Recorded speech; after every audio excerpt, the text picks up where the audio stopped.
ஜெய் ஸ்ரீராம், ஜெய் பாபா வஜ்ரங்கி. பார்த்தீங்களா பீகாரில் நம்ம பிஜேபி மோடிஜியோட ஆட்சி ஜெயிச்சிருக்கு. எப்படியா? அதெல்லாம் ராமராஜ ரகசியம் கேட்கக்கூடாது.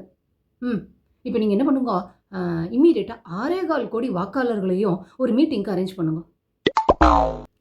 பீகார் வாக்காளர்கள் இல்லை, தமிழ்நாட்டில் இருக்கா பாருங்க 6.25 கோடி வாக்காளர்கள், அவள் எல்லாரையும் ஒரு மீட்டிங்க்கு அரேஞ்ச் பண்ணுங்க. எதுக்கா? பீகாரில் நம்ம மோடிஜியோட ஆட்சி அமைஞ்சிருக்கு.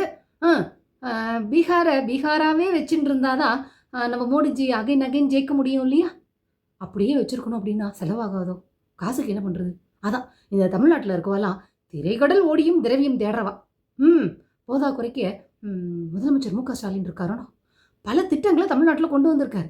அதில் மிக முக்கியமாக நான் முதல்வன் திட்டமும் விடியல் பயணமும் பார்த்தீங்கன்னா ஒரு தலைமுறையே வளர்த்து இருக்கக்கூடிய திட்டமாக இருக்குது. அது மட்டும் போதுமோ? போதாது இல்லையா? அதனால தான் தமிழ்நாட்டு ஜனங்க இனிமே ஒரு நாளைக்கு 20 மணி நேரம் கடுமையாக உழைக்கணும். நம்ம மோடிஜி ஆட்சிக்கு நிறைய வரி பணத்தை கொடுக்கணும். அப்போதானே அதை எடுத்து பீகாராகவே வச்சுட்டு அகைன் மோடி ஜெயிக்க முடியும்.